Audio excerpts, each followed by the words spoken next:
রাজধানীর উত্তরার একটি ফিলিং স্টেশনের খোঁজ খবর জানবো আমরা। আমাদের সহকর্মী হাসিবুল করিম বিজয় অপেক্ষা করছেন। বিজয়, জ্বালানি মন্ত্রী তো জানালেন যে পর্যাপ্ত মজুদ আছে, কিন্তু তারপরও ফিলিং স্টেশনগুলোতে দেখা যাচ্ছে যে জ্বালানির সংকট। তাহলে এই সংকট কিসের জন্য?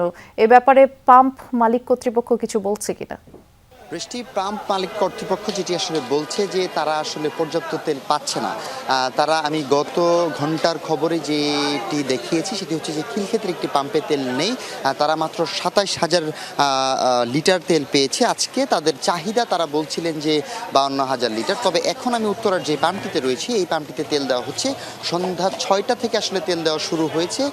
এবং আমি যদি আপনাকে একটু দীর্ঘ সারি সেটি যদি একটু দেখাতে চাই, মোটরসাইকেলের কিন্তু একটি দীর্ঘ সারি তৈরি হয়েছে এবং সকাল থেকেই অনেকে লাইনে দাঁড়িয়ে আছে এমনটি বলছেন যে যারা আসলে লাইনে আছেন, এবং পাম্প মালিক যারা আছেন তারাও বলছেন যে তেল আসার আগে থেকে আসলে তারা লাইনে দাঁড়িয়ে থাকে। এবং আপনি শুনলে কিছুটা অবাক হবেন যে প্রায় ১,০০০ প্রাইভেট কার কিন্তু সিরিয়ালে আছে এখন পর্যন্ত, এবং প্রায় ২,০০০ মোটরসাইকেল এখন পর্যন্ত সিরিয়াল আছে, আমরা এমনটি দেখতে পেয়েছি। এবং তারা মূলত সকাল থেকেই লাইনে দাঁড়িয়ে আছে এবং এই বিমানবন্দরের কাছে যে পাম্পটি রয়েছে এই পাম্প থেকে প্রায় ২ কিলোমিটারের বেশি দূর আসলে এই সিরিয়ালটি আসলে গিয়েছে। এবং তারা আসলে অনেকেই বলছেন তারা এই সার্বিক তেলের পরিস্থিতি নিয়ে তারা অতিষ্ঠ এবং অসন্তোষ প্রকাশ করেছেন। ভোক্তারা যারা আছেন তারা বলছেন আসলে এই তেলের জন্য যে দীর্ঘ ভোগান্তি, এই ভোগান্তির ফলে যে তারা ক্লান্তি, এবং অফিস থেকে শুরু করে তাদের